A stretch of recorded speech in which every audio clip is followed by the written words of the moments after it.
I've seen dogs wouldn't claim you for a son, Tate.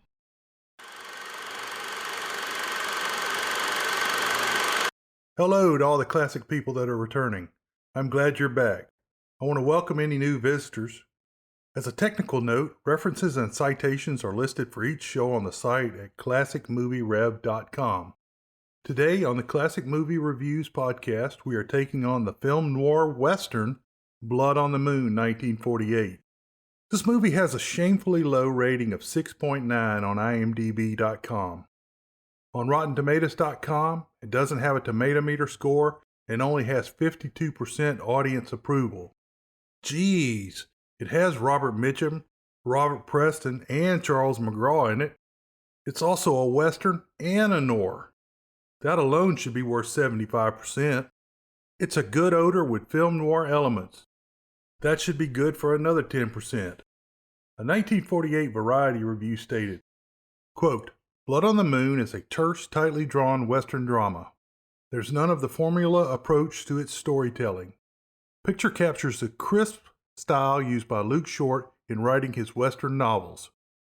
Picture's pace has a false sense of leisureness that points up several tough moments of action. There is a deadly knockdown and drag-out fistfight between Mitchum and Preston, a long chase across snow-covered mountains, and the climax gun battle between Preston's henchmen and Mitchum, Brennan, and Bel Geddes that are loaded with suspense wallop. Unquote. The fight between Mitchum and Preston is one of the most realistic fight scenes ever filmed. There were no John Wayne single-punch knockouts, which I maintain is responsible for a generation of people being beaten in fights after throwing one punch and stopping. Actors. Right, and I'm a Shakespearean actor. The coolest guy in film noir, Robert Mitchum, played the lead, Jim Gary. Mitchum was first covered in the film noir Out of the Past, 1947. Barbara Bel Geddes played Amy Lofton, the tough yet tender daughter of struggling cattle herder John Lofton, Tom Tully. I believe she was also the style model for Joey, Michelle Carey from El Dorado, 1967, which incidentally also starred Robert Mitchum. Frank Phelan, who usually had bit roles, was featured as dirty-dealing Department of the Interior Indian agent Jack Pendleist. Phelan was first discussed in 99 River Street, 1953. Tom Tully played John Lofton, a cattle herder under threat from bad men. Tully was covered as the first captain in the Caine Mutiny, 1954. The granite-jawed Charles McGraw played Milo Sweet, one of the settlers fighting the cattle herders. McGraw was briefly covered in the film noir Brute Force, 1947. Walter Brennan was cast as Chris Barden, another fighting settler. Brennan was first covered in The Buccaneer, 1938. Robert Preston played bad guy leader Tate Riling. Preston was born in Massachusetts in 1918. He grew up in Los Angeles and was musically inclined. He took an interest in acting while in high school. He joined the Pasadena Playhouse and was discovered by a talent scout during one of the productions. His first movie came out in 1938. He was very good as the bad guy in Union Pacific, 1939, and one of the brothers in Beau Geste, 1939. He was also good in Northwest Mounted Police, 1940, and Wake Island, 1942. Preston was called to serve in World War II in the 9th Air Force as an intelligence officer. He returned home in 1946. One great post-war film was the Western film noir Blood on the Moon, 1948, where he was again the bad guy. Newly married and with roles being scarce, Preston moved to New York. In 1967, he took the role of Professor Harold Hill in the stage production of The Music Man. He received a Tony Award for this play. After a second Tony Award, the film roles came flying back in. Films during this time included The Dark at the Top of the Stairs, 1960, The Music Man, 1962, How the West Was Won, 1962, All the Way Back Home, 1963, Junior Bonner, 1972, The Horrible Lucille Ball Mame, 1974, Semi-Tough, 1977, S.O.B. 1981, Victor Victoria 1982, where he received an Oscar nomination, and of course, The Last Starfighter 1984. He died in 1987 from lung cancer. Phyllis Thaxter played homely sister Carol Lufton. Thaxter was born in Maine in 1919. Her father was a Supreme Court judge for the state, and her mother was a former Shakespearean actress. She was educated at Montreal's St. Genevieve School and in Portland, Maine's Deering High School. Phyllis joined the Montreal Repertory Theater. In 1939, at the age of 17, she made her Broadway debut. Her first film was 30 Seconds Over Tokyo, 1944. Except for a few roles, she was cast as background wives and other hidden characters. Some of the films are Bewitched, 1945, Weekend at the Waldorf, 1945, The Sea of Grass, 1947, 10th Avenue Angel, 1948, Film Noir Act of Violence, 1949, Film Noir The Breaking Point, 1950, Come Fill the Cup, 1951, and Springfield Rifle, 1952. She contracted infantile paralysis, aka polio, on a family visit. She recovered, but her film contract was voided. She worked extensively on television and occasionally made a film. Her last role was as Ma Ken in Superman, 1978. You know, the good one, the one with Christopher Reeves. She continued on television until 1992, and she died in 2012. Harry Carey Jr. and Hal Taliaferro were uncredited as cowboys. Iron Eyes Cody played Toma. Cody is the single-tier Indian from the 1970s littering commercial. Story. Let me explain. No, there is too much. Let me sum up. Super mellow cowboy Jim Gary, Robert Mitchum, is making his way over the mountain in a cold rain. He settles in for the night and builds a campfire and shelter so he can dry out. Out of the dark, he hears stampeding cattle. He climbs up a small tree and misses getting trampled. He drops down to survey the damage. All of his gear is destroyed. A rider that was driving the herd comes in and draws a rifle on Gary. The rider questions Gary and then takes him back to camp. As they ride in, all of the other men pull rifles. John Lufton, Tom Tully, is the leader of the cattle herder. He questions Gary and is very suspicious. Gary says he is from Texas and heading for Sundust. He also says he doesn't know anyone in the town. They replace his gear and feed him. Lufton says he has been supplying cattle for the Indians on the reservation.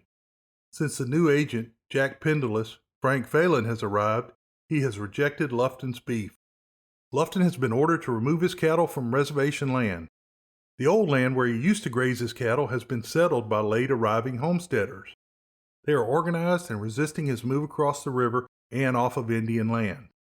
The settlers are led by Tate Riley, Robert Preston, who has been hiring gunmen. Lufton tells Gary that he must work for him or drift. In the morning, Gary says he will be drifting. Lufton asks Gary to drop a note off at his house for the women folks. Much obliged for the outfit. Working for me, Gary? No, I guess I'll be drifting. Well, that's your choice. You mind dropping a note at Blockhouse with my women folk? That's my place over in the basin. It's on your way. Glad to. When Gary gets to the river, he is opened up on by someone with a rifle. He slowly gets the advantage and finds he has been fired upon by Wildcat Amy Lufton, Barbara Bell Geddes, one of Tom Lufton's two daughters. She is decked out in buckskin and a leather hat tilted on the bunt of her head. He leaves her in the river with her boot heel shot off. The only wound was to pride. At the house, he meets the other Lufton daughter, Carol Lufton, Phyllis Thaxter. Gary gives her the note, and it says that her father will be bringing the herd across at Rocky Ford that night. As he gets ready to leave, Amy is there and she opens fire on Gary. A ranch hand disarms Amy and Gary rides out. It is nighttime when he enters the town. Milo Sweet, Charles McGraw, and another man watch Gary come into town. I just assumed Sweet was a hired gun, but he turned out to be a settler. He wore a bearskin coat and had a scruffy beard. This trope has been used a lot for bad guys. See The Outlaw Josie Wales, 1976, for example. Anyway, Sweet thinks Gary is working for Lufton. Tate Riley is out of town, so Sweet jumps into action. They plan on pretending that another man is Riley. Gary makes his way to the bar and the homesteaders are waiting at the back table. He asks the bartender for Riley and is sent to their table. He tells the imposter he wants to talk to him about a writing job. When the man stands up, Gary grabs a hostage and backs out of the saloon. Sweet is in the street and begins shooting at him. Gary runs into an alley, and suddenly a female horse rider throws a rock through the window in the back of the saloon. Gary sees her face, and it's Carol Lufton. I'm not sure this could be caught without rewind. Anyway, Sweet and the others continue shooting down the alley. Gary makes it to the street, and by now Riling has returned. Riling sees that the man they are chasing is Gary. He tells his gang that couldn't shoot straight that Gary is his friend and the man he has hired. Oops. Sorry. Jim Gary! Hello, Tate. Why, this is Jim Gary, the man I sent for. He's no range detective. What went wrong, Jim? What happened? Who started this? Ask these jokers here, Tate. Gary and Riling rode together 2 years prior. Riling gets Gary a room, and the bartender gives Riling the note on the rock. After he reads it, he says they will be going out because he knows where Lufton is crossing. They go to Gary's room, and before long, Indian agent Jack Pendleous comes in. They go over the deal, and they are squeezing Lufton between the army on the Indian reservation and the homesteaders in town. Pendleous gives Riling money and leaves. Riling figures to buy Lufton's cattle at a discount when he can't get them moved. They need Gary to do the buying. Pendleous will buy them for the Indians at full price once Riling has them. He tells Gary that he will be paid $10,000 for the work. In the morning, Amy and Carol ride out to look for their father and the cattle. In a good example of the Bechdel-Wallace test, the two ladies talk about the cattle crossing. When they get to the river, no one has crossed at Rocky Ford. Riling and his men are there waiting. Amy chews out Gary. So you're one of them. I guess Dad wasn't so wrong about you after all. Wrong? He must have spotted you for one of Riling's gunmen the minute he saw you. Funny, isn't it, Riling? But not to you. By now, Dad's probably got his herd across the river someplace else while you wait here at Rocky Ford to throw him back. Is that why we're here? Isn't it? Simply because Dad was smart enough to give this saddle tramp a note he was sure to read. Why, you aren't even being led by a smart crook. She also chews out Chris Barden, Walter Brennan. Gary tells Amy he never read the note, and Riling knows the truth. Joe Shotton, Clifton Young, and Frank Reardon, Tom Tyler, are gunmen hired by Riling. Since Lofton has the cattle across, Riling has to make a new plan. He rides alone to a small house. Waiting there for him is his lover, Carol Lufton. She apologizes for giving him bad intel about the crossing. Tate, I didn't know it was a trick of Dad's. I swear I didn't. Until I heard Amy say it. Of course you didn't, darling. Forget it. It's done, and now we've got to fix it. Riling tells her he is doing it for her, so they will have money. He asks Carol to let him know where the herd is and promises not to hurt her dad. Lufton and crew are trying to move the cattle to a location where they can be scattered. Amy comes out, and Lofton now thinks Gary read the note. Riling and his men come riding in at full speed and scatter the herd back across the river. In the following gun battle, Chris Barden's son is killed. Lufton doesn't have enough time left to get the cattle back across before the army is due to seize them. Gary saw the killing of Barden's son and is not happy about being a hired gun. Gary goes to Barden's farm to tell him that he saw his son killed. Barden gets snotty with Gary for being a hired gun. Barden has lost his whole family and doesn't know why he would keep farming. Gary rides into town at the same time Amy and Tom Lofton come in with Barden's son. Schoten and Reardon, the two hired killers, come forward with the intention of killing Lofton. Gary beats down Schoten and faces off against Reardon in the street. That's your horse, Reardon. Get moving. I ain't taking orders from you. All right, Reardon, anytime you want. Reardon decides not to fight and rides out of town. Amy tells him thanks and is glad he is riding on, or as they say in this movie, drift. Gary rides towards the town of Commissary. Late at night, he stops in a small Mexican bar for a drink. Barden is there drinking. Barden says he is not looking for Gary and goes outside. Riling and Reardon ride up. That's hard to say. He talks to Barden about getting revenge for his son. Barden wants to leave the country and no longer cares about the cattle. Riling talks to Gary like they're still friends. Gary tells Riling he is running out because of the hired guns. Riling says he needs Gary to pay off Lofton. Gary gives him a rundown on his problems. Tricking the homesteaders into fighting, making love to a woman so she will betray her father, and Reardon waiting outside to backshoot him if he doesn't rejoin. It starts with your double cross of a bunch of poor, jug-headed homesteaders and the hiring of gun hands. It goes on to your making love to a man's daughter to get her to turn against her own father in your try for Lufton today. It goes past that to the death of Chris Barden's son, and it winds up right here with Reardon waiting outside to see if I go with you or if he shoots me in the back. I've seen dogs wouldn't claim you for a son, Tate. Gary says, I've seen dogs that wouldn't claim you for a son, Tate, and they get to fighting. As I said before, it is the most realistic movie fight ever. There is panting and pauses and general bad technique. Reardon jumps in, but Gary drives him away, fanning his pistol. Gary's hand is cut during the fight. Reardon is standing by, but he can't see who to shoot in the dark. Gary finally beats Riling down. Reardon gets ready to shoot Gary when he is shot in the back by surprise Barden. Barden tells Gary to get out. When Gary asks why he's shot, Barden says he always wanted to shoot one of them and Reardon was the handiest. Gary rides to Lufton's ranch to see him. The hired hand orders him off, but Amy comes out and invites him in so she can tend his wounded hand. She looks much more feminine in a dress as she washes and bandages his hand.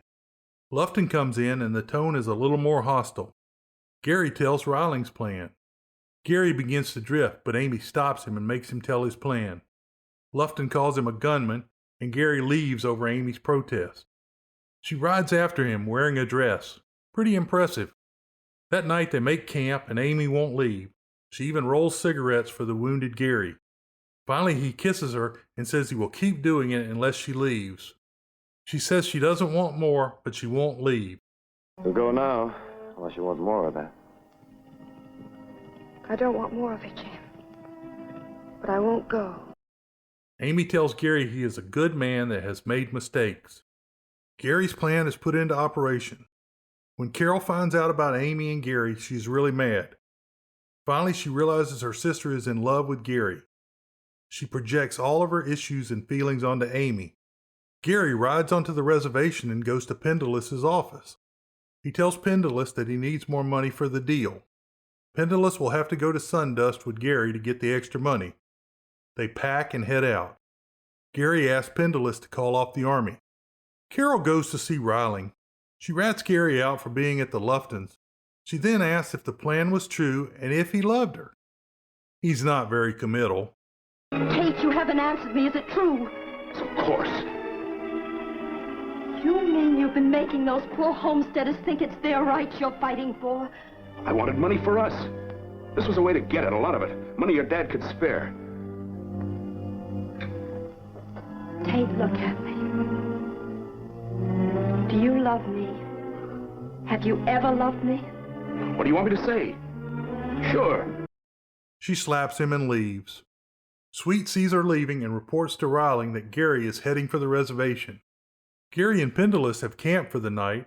In the morning, Gary tells Pendleiss that he is a prisoner. Gary says Lufton is rounding up the cattle right now. You're kind of stiff, don't you? When we get to Sundust, I'll sleep for a week. Oh, we won't be getting to Sundust for quite a while. We're going to stay right here. What do you mean? You've been taken in, Mr. Pendleiss. Riley never sent me to see you. I came to take you in high job till after the deadline. Then Lufton did not agree to sell. No. No, sir, he's rounding up those cattle right now, with no army to bother. But you're a riling man. Was. I'm with Lufton now. Riling, Shotton, and Sweet begin searching for Gary and Pendleiss. An Indian, Toma, Iron Eyes Cody, spots Gary's camp. Gary ties up Pendleiss and heads for another camp. Riling and crew run into Toma. With the help of Toma, they begin tracking Gary. The trail is easy to follow through the deep snow. When the snow starts blowing hard, Gary stops to make camp. In the morning, Gary is awoken by his horse and Toma attacks, stabbing him in the stomach with a knife. Gary manages to beat down Toma. He escapes as Riling shoots at him. Riling frees Pendleiss and sends Toma back to get the army. Carol has cried herself to sleep at the table. Amy comes down and is very kind. Carol is now rooting for her father. Chris Barden rides up and tells Amy that Gary is at his cabin and that he is wounded. Amy puts on her fighting buckskins and goes to tend Gary. He is badly hurt from being stabbed. He tries to get Amy to leave because he knows Riling and company are coming. Barden tries to send Amy for help, but it is too late. Riling and his gang have arrived. Barden opens up from inside the house, and Amy runs back inside. They break the glass to shoot through. Why don't they just shoot it out? Gary wants to turn himself over to Riling, but Amy and Barden won't let him go. They take time out of the gunfight to say they love each other without saying the words. Look here, Chris. Before this goes any further, tell Riling I'll go with him. These walls is good and thick. They can't burn us out, and we get plenty of cartridges. He won't quit until he's got me, and he'll kill you both to do it. So we let him shoot you just to save our necks. And tell him she's coming out. They'll let her through. No, I won't go. Make her go.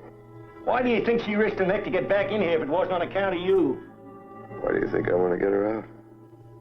Same reason, I reckon. Night falls and no help has come.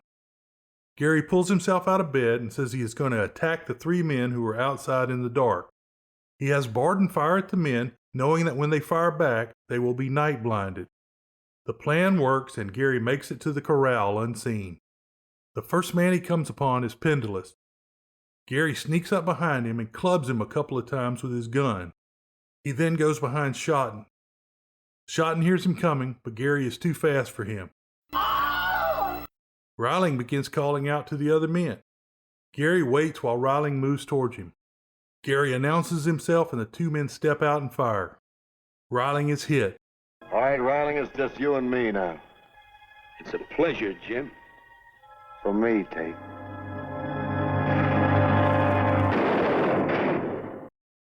Same old Jim. When lightning strikes, you're there. You and me together could have licked him. But you